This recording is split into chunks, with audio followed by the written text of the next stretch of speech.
Innal hamdalillah nahmaduhu wa nasta'inuhu wa nastaghfiruh wa na'udzu billahi min shururi anfusina wa sayyiati a'malina. May yahdihillahu fala mudilla lahu wa may yudlil fala hadiya lahu. Asyhadu an la ilaha illallah wa asyhadu anna Muhammadan abduhu wa rasuluh. Allahumma sholli wa sallim ala sayyidina Muhammad wa ala alihi wa ashabihi wa man tabi'ahum bi ihsanin ila yaumiddin. Ya ayyuhalladzina amanu taqullaha haqqa tuqatih wa la tamutunna illa wa antum muslimun. Wa qala ta'ala ya ayyuhalladzina amanu taqullaha wa qulu qawlan sadida yuslih lakum a'malakum wa yaghfir lakum dzunubakum wa may yuti'illah wa rasulahu faqad faza fawzan azima. Sidang jemaah yang berbahagia, alhamdulillah wa syukrun ala ni'amillah. Hingga saat ini kita diberi limpahan anugerah oleh Allah Subhanahu wa taala. Karena itu patut kita meningkatkan ketakwaan kita kepada Allah sebagai ekspresi syukur kita kepada-Nya. Karena tidak sedikit tetangga kita yang dekat di Cibitung, di Cimas, Gabureun, itu yang masih dikenai dampak dari musibah. Mereka berundung kebingungan, juga berbagai kesusahan yang lain.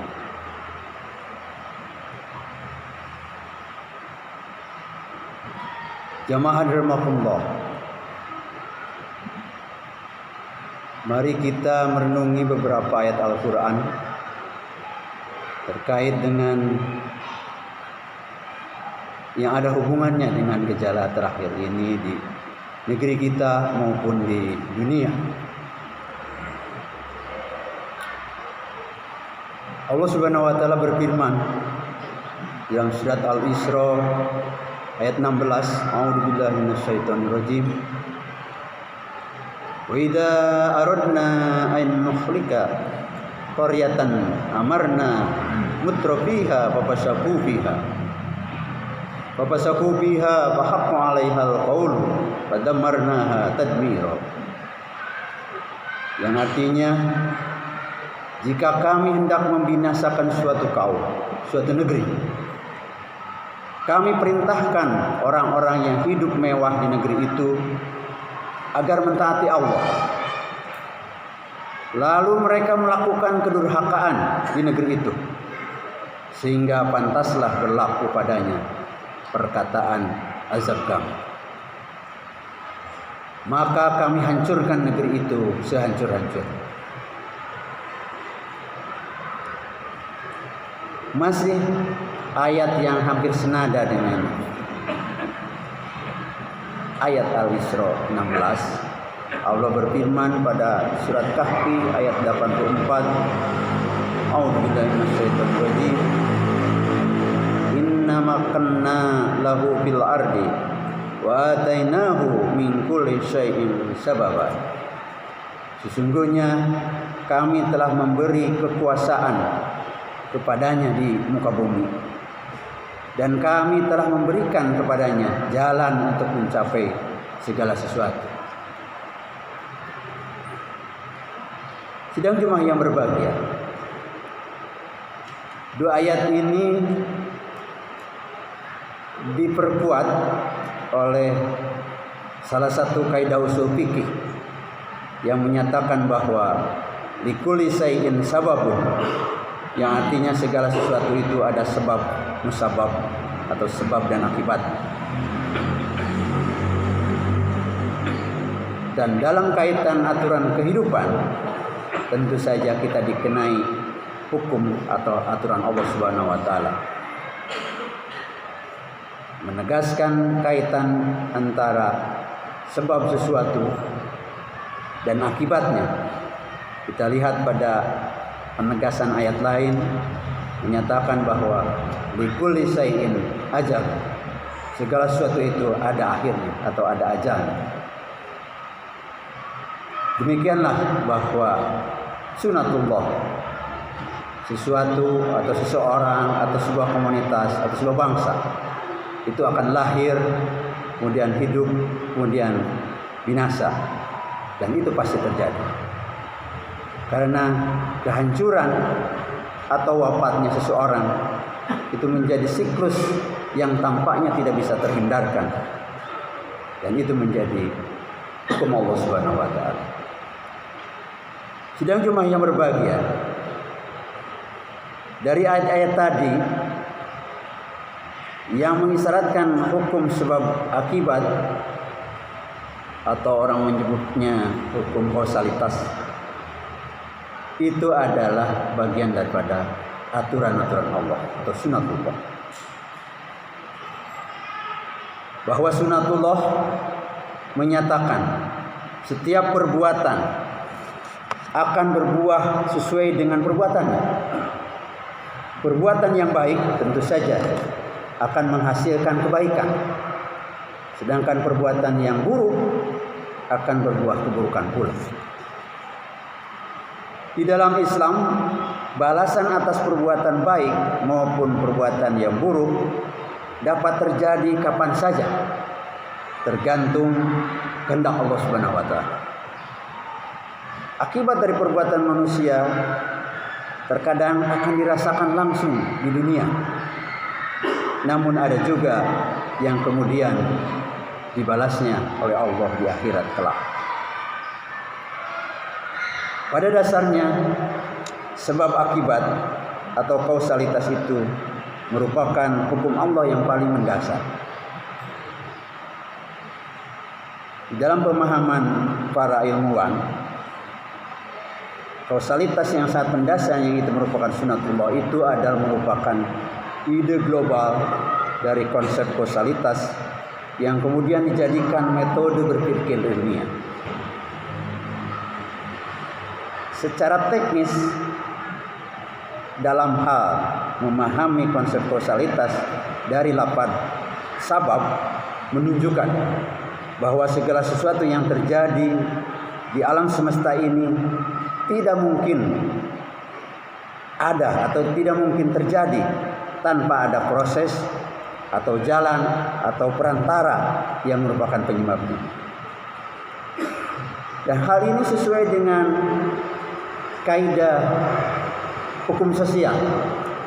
Para ahli ilmu sosial menyatakan bahwa dalam kehidupan manusia tidak ada fenomena sosial apapun yang terjadi secara tunggal, tetapi semua itu memiliki rangkaian dengan fenomena-fenomena sosial lain. Dengan demikian, jemaah rahmatullah, gejala sosial dan lingkungan yang terjadi belakangan ini di seluruh dunia, baik di tingkat lokal di kita dengan ada gejala musibah atau yang lagi terjadi di mancanegara, di negara adidaya, itu pun tunduk pada ketentuan sunatullah. Dan yang menjadi inti penyebabnya menurut para ahli adalah masalah menurunnya kesadaran moral pada masyarakat kita saat ini. Hal itu diakibatkan oleh kondisi iman yang lemah karena imbas kurangnya pengetahuan dan pengamalan tentang hakikat iman. Iman inilah yang menentukan ketaatan seseorang terhadap ajaran agamanya, sehingga ketika imannya lemah akan muncul sifat-sifat dan perilaku yang buruk dan tidak memperhatikan kemaslahatan dan kemafsadatan dalam kehidupan sehari-hari. Jamaah rahimakumullah, sementara yang menjadi unsur utama pembentukan moral suatu kaum yang berperan dalam hal tersebut, yang paling berperan dalam hal tersebut, yaitu faktor keluarga dan lingkungan. Baik lingkungan di lingkungan pendidikan maupun lingkungan sosial lain. Menurut para ahli, bahkan ditegaskan oleh Rasulullah SAW, keluarga dinilai sebagai faktor yang dominan dalam meletakkan dasar-dasar perkembangan akhlak manusia. Karena keluarga dalam hal ini peran ibu adalah sebagai madrasah ula, madrasah pertama bagi anak-anak. Namun pada kenyataannya banyak di antara para orang tua yang kurang paham tentang peran tersebut. Para orang tua beranggapan bahwa pendidikan bagi anak-anaknya cukup pada ranah lembaga pendidikan formal. Padahal tentu tidak.